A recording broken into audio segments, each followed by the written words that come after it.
मेरे बदन का एक एक तार तुम्हारे लिए तड़प रहा है। इन तारों को छूकर मुझे कली से फूल बना दो ना। फूल तो बना दूंगा मेम साहब, लेकिन अभी तुम्हारी उम्र क्या है? रहा नहीं जाता, तड़प ही ऐसी है ना। नमस्कार दोस्तों, आज हम एक ऐसे हीरो के बारे में बात करने वाले हैं। इनकी जितनी लंबी हाइट थी, उससे ज्यादा इनके प्यार के किस्से प्रसिद्ध हुए। जी हाँ दोस्तों, हम बात कर रहे हैं अमिताभ बच्चन की। और इस वीडियो में जानेंगे कि अमिताभ बच्चन की कितनी गर्लफ्रेंड थीं, किन किन के साथ उन्होंने संबंध बनाए और किसको इस्तेमाल करके छोड़ दिया। अमिताभ बच्चन का पहला प्यार माया नाम की एक लड़की थी। अमिताभ बच्चन जब फिल्मों में आने से पहले कोलकाता में नौकरी कर रहे थे, तब उनकी मुलाकात माया से हुई, जो ब्रिटिश एयरवेज में एयर होस्टेस थीं। दोनों गहरे प्यार में पड़ गए। जब अमिताभ मुंबई आकर फिल्मों में अपना करियर बनाना चाहते थे, तो उनके दोस्तों ने उन्हें सलाह दी कि माया के साथ उनका रिश्ता उनके करियर के लिए ठीक नहीं रहेगा, क्योंकि माया काफी बोल्ड थीं और बच्चन परिवार के लिए फिट होना मुश्किल था। दोस्तों की सलाह पर अमिताभ ने धीरे धीरे माया से दूरी बना ली और उनका रिश्ता खत्म हो गया। ये सब उनकी पहली फिल्म 7 हिंदुस्तानी के रिलीज होने से पहले हुआ था। अब जानते हैं उन एक्ट्रेसेस के बारे में जिनके साथ अमिताभ बच्चन का अफेयर चला। इस लिस्ट में पहला नाम आता है जीनत अमान का।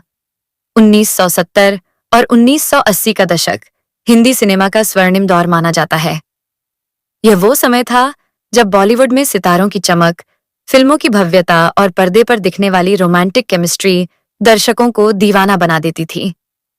इसी दौर में एक नाम था अमिताभ बच्चन, जो एंग्री यंग मैन की छवि के साथ हर फिल्म में छा जाते थे, और दूसरा नाम था जीनत अमान, जिन्होंने अपनी बोल्ड इमेज और इंटरनेशनल लुक से हिंदी सिनेमा की परिभाषा बदल दी थी। जब ये दोनों कलाकार एक साथ पर्दे पर आए, तो मानो जादू सा छा गया। उनकी जोड़ी को दर्शकों ने हाथों हाथ लिया और यहीं से शुरू हुआ एक ऐसा सिलसिला जिसने अफवाहों को जन्म दिया। अमिताभ बच्चन उस दौर में लगातार हिट फिल्में दे रहे थे। जंजीर, दीवार, शोले जैसी फिल्मों ने उन्हें सुपरस्टार बना दिया था। वहीं जीनत अमान, जो मिस एशिया पैसिफिक का खिताब जीत चुकी थीं, हरे राम हरे कृष्ण जैसी फिल्मों से अपनी पहचान बना चुकी थीं। जब दोनों कलाकारों ने साथ काम करना शुरू किया, तो सेट पर उनका व्यवहार बेहद प्रोफेशनल रहा। लेकिन कैमरे के सामने आते ही दोनों की केमिस्ट्री अलग ही स्तर पर पहुंच जाती थी। यही वजह थी कि दर्शकों को लगने लगा कि इनके बीच सिर्फ अभिनय नहीं, कुछ और भी है। 1978 में रिलीज हुई फिल्म डॉन अमिताभ बच्चन के करियर की मील का पत्थर साबित हुई। जीनत अमान इस फिल्म में फीमेल लीड थीं। फिल्म में उनका ग्लैमरस अंदाज और अमिताभ के साथ उनका तालमेल लोगों को बेहद पसंद आया। फिल्म की सफलता के साथ ही मीडिया में खबरें उड़ने लगीं कि अमिताभ और जीनत के बीच नजदीकियां बढ़ रही हैं। सेट पर दोनों की दोस्ती, आपसी सम्मान और सहजता को लोगों ने अफेयर का नाम दे दिया। हालांकि इन खबरों में कोई ठोस सबूत कभी सामने नहीं आया। इसके बाद आई फिल्म लावारिस, जिसमें अमिताभ और जीनत की जोड़ी एक बार फिर दर्शकों के सामने आई। फिल्म के गाने, खासकर मेरे अंगने में, और भावनात्मक दृश्य दर्शकों को बहुत पसंद आए। यहीं से अफवाहें और तेज हो गईं। उस दौर में सोशल मीडिया नहीं था, लेकिन फिल्मी मैगजीन, अखबार और गॉसिप कॉलम इन चर्चाओं से भरे रहते थे। लोग मानने लगे थे कि अमिताभ और जीनत सिर्फ पर्दे पर ही नहीं, असल जिंदगी में भी करीब हैं। कई साल बाद जब जीनत अमान ने इन अफवाहों पर खुलकर बात की, तो उन्होंने साफ कहा कि हमारी केमिस्ट्री इसलिए अच्छी थी क्योंकि हम एक दूसरे की इज्जत करते थे। अमिताभ एक बेहद प्रोफेशनल और फोकस्ड अभिनेता हैं। उन्होंने यह भी कहा कि उस दौर में अगर 2 कलाकार बार बार साथ काम कर लेते थे, तो उनके अफेयर की खबरें अपने आप बन जाती थीं। असलियत इससे बिल्कुल अलग थी। इन सब उतार चढ़ावों के बाद जीनत अमान ने मजहर खान से शादी की। यह रिश्ता उनके लिए एक नई शुरुआत की तरह था। हालांकि यह शादी भी ज्यादा समय तक नहीं चल सकी, लेकिन जीनत ने इस रिश्ते से एक बेटे को जन्म दिया और अपने जीवन को नए सिरे से संवारने की कोशिश की। इस लिस्ट में अगला नाम आता है हेमा मालिनी का। अमिताभ और हेमा मालिनी ने कई फिल्मों में साथ काम किया, जिनमें उनकी जोड़ी को दर्शकों ने खूब सराहा। दोनों ही अपने अपने अभिनय के लिए जाने जाते थे और पर्दे पर उनकी मौजूदगी फिल्म को खास बना देती थी। जब 2 बड़े सितारे साथ नजर आए, तो अफवाहों का बाजार गर्म होना स्वाभाविक था। कुछ लोगों ने अमिताभ बच्चन और हेमा मालिनी के बीच अफेयर की बातें भी शुरू कर दी। हालांकि ये बातें सिर्फ चर्चाओं तक ही सीमित रहीं। न अमिताभ बच्चन ने कभी इन अफवाहों पर कोई प्रतिक्रिया दी और न ही हेमा मालिनी ने इस विषय पर खुलकर कुछ कहा। दोनों ने हमेशा एक दूसरे के प्रति सम्मान और पेशेवर व्यवहार बनाए रखा।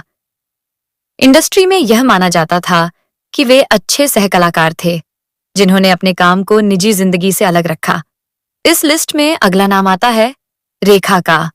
अमिताभ बच्चन और रेखा ने साल 1976 फिल्म दो अनजाने के दौरान एक दूसरे को डेट करना शुरू किया था। इनकी रियल लाइफ केमिस्ट्री का अंदाजा लोगों को उस वक्त हुआ जब फिल्म गंगा की सौगंध के सेट पर रेखा के साथ बदसलूकी करने पर अमिताभ ने अपने को स्टार पर अपना आपा खो दिया था, जिसके बाद ही दोनों को लेकर उड़ती अफवाहों ने सुर्खियां पकड़ ली थीं। हालांकि अमिताभ और रेखा ने कभी भी सार्वजनिक तौर से इस बात को कबूल नहीं किया। वो तो फिल्म सिलसिला के डायरेक्टर यश चोपड़ा ने दोनों के रिलेशनशिप को लेकर खुलासा किया था। एक इंटरव्यू के दौरान रेखा ने अपने और अमिताभ बच्चन के रिलेशनशिप पर बड़ा खुलासा किया था। उन्होंने कहा था कि किसी को इसकी फिक्र नहीं कि मैं क्या चाहती हूं, मैं तो दूसरी औरत हूं ना। उन्होंने जया पर भी बिना नाम लिए निशाना साधा कि दूसरा इंसान तो सबकी नजर में बेचारा बना हुआ है। कोई ऐसे शख्स के साथ एक छत के नीच कैसे रह सकता है जब वह जानता है कि वह दूसरे से प्यार करता है। जब दोनों के अफेयर की खबरें आग की तरह फैल रही थीं, तब भी अमिताभ बच्चन खामोश थे, लेकिन ये खबरें जया के कानों तक पहुंच गई थीं। एक बार जब अमिताभ बच्चन घर पर नहीं थे तो जया ने एक रात रेखा को अपने घर खाने पर बुलाया था। तब रेखा को लगा था कि शायद वह उन्हें खूब खरी खोटी सुनाएंगी, लेकिन जब रेखा जया के घर पहुंची तो उन्होंने रेखा का खूब आदर सत्कार किया, खाना खिलाया और घर भी दिखाया। जब रेखा वापस जा रही थी तो जया ने उनसे सिर्फ ये कहा कि मैं अमित को कभी नहीं छोड़ूंगी। जया की इस बात ने साफ कर दिया था कि रेखा कभी भी अमिताभ की नहीं हो पाएंगी। अमिताभ और रेखा ने आखिरी बार सिलसिला फिल्म एक साथ की थी। उसके बाद दोनों कभी भी साथ में नजर नहीं आए। लोगों का यह भी कहना है कि सिलसिला फिल्म अमिताभ, रेखा और जया की असल जिंदगी की कहानी है। इस फिल्म के बाद अमिताभ और रेखा के बीच दूरियां आ गईं। आज भी दोनों जब कहीं एक साथ दिखते हैं तो एक दूसरे से नजर चुराते रहते हैं। कहा जाता है कि जब रेखा और अमिताभ के बीच प्रेम की चिंगारी धधक रही थी, उसी बीच रेखा बॉलीवुड के दिग्गज कलाकार ऋषि कपूर की पत्नी और अपनी करीबी दोस्त नीतू सिंह की शादी में सिंदूर लगाकर और मंगलसूत्र पहनकर पहुंच गई थीं। कहा जाता है कि तब मीडिया में अफवाह फैल गई कि रेखा ने अमिताभ बच्चन से शादी कर ली है। हालांकि कई अफवाहों के बाद रेखा ने एक इंटरव्यू में बताया था, उस शाम वह सीधे शूटिंग के सेट से कार्यक्रम में पहुंची थीं।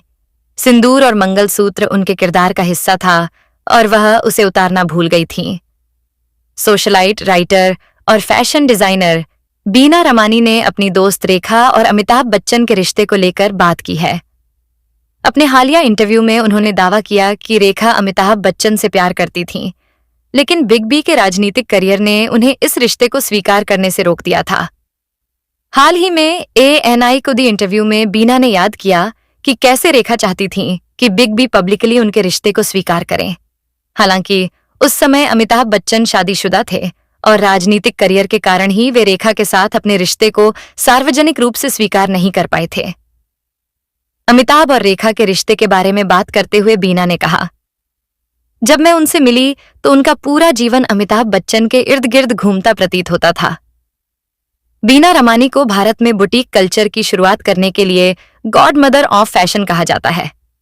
जब इंटरव्यू में बीना से पूछा गया कि क्या रेखा उनसे पूरी तरह प्यार करती थीं, तो उन्होंने जवाब में कहा, हाँ, उन्हें विश्वास था कि वे आत्मा से उनकी हैं। उनके बीच बातचीत होती थी। जब बीना से पूछा गया कि रेखा ने बिग बी से प्यार करने के बावजूद मुकेश अग्रवाल से शादी क्यों की, तो बीना ने कहा, मैंने ही रेखा को मुकेश से मिलवाया था। अमिताभ राजनीति में आ गए थे और रेखा मुझसे मिलने न्यूयॉर्क आई थीं। वह मुश्किल दौर से गुजर रही थीं क्योंकि अमिताभ अब एक सार्वजनिक हस्ती बन चुके थे। ऐसा हो सकता है कि अमिताभ ने रेखा से कहा हो कि अब दोनों का साथ मुश्किल है, इसलिए हमें अपना रिश्ता खत्म करना पड़ेगा। बीना आगे कहती हैं, वह किसी अच्छे और महत्वपूर्ण इंसान से शादी करने के लिए उत्सुक थीं। उस वक्त चर्चा थी कि वह मेरे भाई गुलू से शादी कर लेंगी, जिसकी इमेज प्लेबॉय की थी और वह बहुत शान शौकत से जीवन जीता था। लेकिन वह फिट नहीं हुई और न्यूयॉर्क में मेरे साथ ही रहने लगीं। बता दें कि रेखा ने मार्च 1990 में दिल्ली के बिजनेसमैन मुकेश अग्रवाल से शादी की थी। हालांकि उनकी शादी लगभग 7 महीने ही चली क्योंकि मुकेश ने आत्महत्या कर ली थी। इस लिस्ट में अगला नाम आता है परवीन बॉबी का। परवीन बॉबी और अमिताभ बच्चन ने दीवार, अमर अकबर एंथनी, नमक हलाल, शान जैसी कई हिट फिल्मों में साथ काम किया। शूटिंग के दौरान दोनों का एक दूसरे के प्रति सम्मान और तालमेल साफ नजर आता था। परवीन अमिताभ की गंभीर और प्रभावशाली शख्सियत से प्रभावित थीं। वहीं अमिताभ परवीन की खूबसूरती और आत्मविश्वास की तारीफ करते नहीं थकते थे। लेकिन अमिताभ उस समय पहले से ही जया बच्चन से शादीशुदा थे। इसके बावजूद अफवाहें रुकने का नाम नहीं ले रही थीं। मीडिया और फैंस के बीच यह चर्चा आम हो गई थी कि परवीन अमिताभ से भावनात्मक रूप से जुड़ चुकी हैं। समय के साथ यह कहानी एक खतरनाक मोड़ लेती है। परवीन बॉबी ने सार्वजनिक रूप से अमिताभ बच्चन पर जानलेवा हमला करवाने, अपहरण की साजिश रचने और यहां तक कि अपने शरीर में चिप लगवाने जैसे गंभीर आरोप लगाए। ये आरोप इतने चौंकाने वाले थे कि पूरी फिल्म इंडस्ट्री सन्न रह गई। परवीन का दावा था कि अमिताभ उन्हें नुकसान पहुंचाना चाहते हैं और उनकी हर गतिविधि पर नजर रखी जा रही है। उन्होंने कुछ इंटरव्यू और शिकायतों में यह तक कहा कि उनकी जान को खतरा है। बाद में यह बात सामने आई कि परवीन बॉबी मानसिक बीमारी से जूझ रही थीं। कई रिपोर्ट्स के मुताबिक उन्हें पैरानॉयड सिजोफ्रेनिया था, जिसकी वजह से उन्हें भ्रम, डर और शक की भावना घेर लेती थी। इसी बीमारी के कारण वे कई बार वास्तविकता और कल्पना के बीच फर्क नहीं कर पाती थीं। इस स्थिति में परवीन के लगाए आरोपों को इंडस्ट्री ने गंभीरता से लिया, लेकिन यह भी समझा गया कि उनकी मानसिक हालत ठीक नहीं है। अमिताभ बच्चन ने कभी भी इन आरोपों का आक्रामक जवाब नहीं दिया। अमिताभ बच्चन ने परवीन बॉबी के बारे में हमेशा सम्मानजनक शब्दों का इस्तेमाल किया। उन्होंने कहा था कि परवीन एक ईमानदार, संवेदनशील और अच्छी इंसान थीं। लेकिन जब आरोपों ने गंभीर रूप ले लिया, तब अमिताभ ने परवीन से दूरी बनाना ही सही समझा। उनके लिए यह सिर्फ एक व्यक्तिगत मामला नहीं था, बल्कि उनका परिवार, करियर और सार्वजनिक छवि भी दांव पर लगी थी। धीरे धीरे दोनों के रास्ते पूरी तरह अलग हो गए। अमिताभ बच्चन से पहले और बाद में भी परवीन बॉबी की जिंदगी में रिश्ते रहे। उनका नाम अभिनेता डैनी डेंजोंगपा के साथ जुड़ा, जिनके साथ उनका रिश्ता काफी चर्चित रहा। इसके अलावा फिल्ममेकर महेश भट्ट के साथ उनका भावनात्मक रिश्ता भी सामने आया। महेश भट्ट ने बाद में खुलकर स्वीकार किया कि परवीन की मानसिक बीमारी ने उनके रिश्ते को गहराई से प्रभावित किया। उन्होंने कई बार कहा कि परवीन बेहद टैलेंटेड थीं, लेकिन बीमारी ने उन्हें अंदर से तोड़ दिया था। इस लिस्ट में अगला नाम आता है अमृता सिंह का। बॉलीवुड के एंग्री मैन की लव लाइफ बड़ी इंटरेस्टिंग रही है। उनका नाम न केवल रेखा के साथ जोड़ा गया, बल्कि अमृता सिंह संग भी कई दफा सामने आया। एक दौर था जब वह अमृता की ओर कुछ ज्यादा ही आकर्षित हो गए थे। पार्टी में डांस फ्लोर पर सबके सामने उन्होंने अमृता को बाहों में भरकर चूम लिया था। यह पहला मौका नहीं था जब वह अमृता के करीब आए थे। इससे पहले भी कई बार वह उनके पास आने की कोशिश कर चुके थे, लेकिन वह उन्हें नजरअंदाज कर देती। यही बात अमिताभ को नागवार गुजरती। किस्सा मुंबई के पियानो बार में हुई एक पार्टी का था। वहां अमिताभ ने उनके साथ ऐसा व्यवहार किया जिससे सब दंग रह गए थे। अमृता वहां पहले पहुंची हुई थीं। पार्टी खत्म ही होने वाली थी, सो अमृता घर लौट रही थीं। तभी अमिताभ और डैनी उन्हें आते दिखे। वह उन्हीं के साथ अंदर वापस लौट गईं। वह जब जाने की जिद करने लगीं तो अमिताभ ने उन्हें रोका, जिस पर वह राजी हो गईं। डैनी ने इसी बीच अमृता से डांस करने के लिए पूछा। वह मान गईं तो दोनों डांस फ्लोर पर पहुंचे। दोनों इस दौरान काफी करीब भी आए गए थे। अमिताभ को यह बात पसंद नहीं आई। पहले तो वह दूर खड़े यह नजारा देखते रहे, लेकिन बाद में जब उनसे सहन न हुआ तो वह वहां पहुंचे। उन्हें अमृता को अपनी ओर खींचा और चूम लिया। वह उन्हें कुछ देर तक बाहों में पकड़े रहे थे। उनकी इस हरकत को देख सब हैरान रह गए थे। अमृता ने फटाफट खुद को किसी तरह से छुड़ाया। इसके बाद वह रेस्टरूम की ओर भाग गई थीं। अमिताभ भी उनके पीछे पीछे गए थे।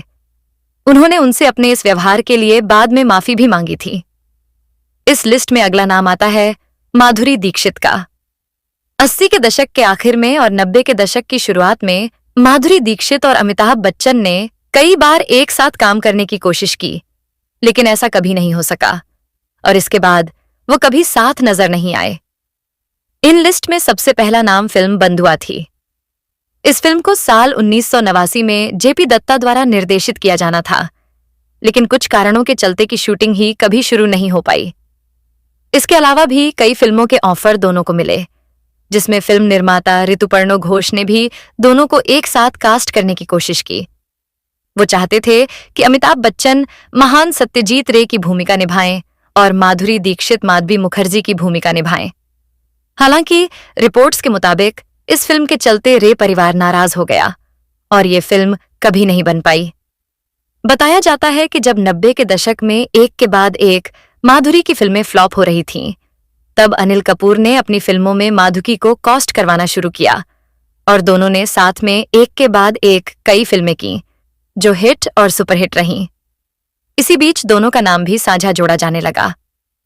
इसी बीच माधुकी को अमिताभ बच्चन की एक फिल्म का ऑफर मिला, जिसके लिए अनिल कपूर ने ना बोल दिया था। कहा जाता है कि जब इस बात का बिग बी को पता चला तो वे बेहद दुखी हुए और उन्होंने कसम खा ली कि वो कभी माधुरी के साथ किसी फिल्म में काम नहीं करेंगे। तो दोस्तों, यह थी अमिताभ बच्चन की गर्लफ्रेंड की लिस्ट। अगर वीडियो पसंद आए तो वीडियो को लाइक करें और हमारे YouTube चैनल स्टार मनोहर राठौड़ को सब्सक्राइब करके बेल आइकन जरूर दबा दें।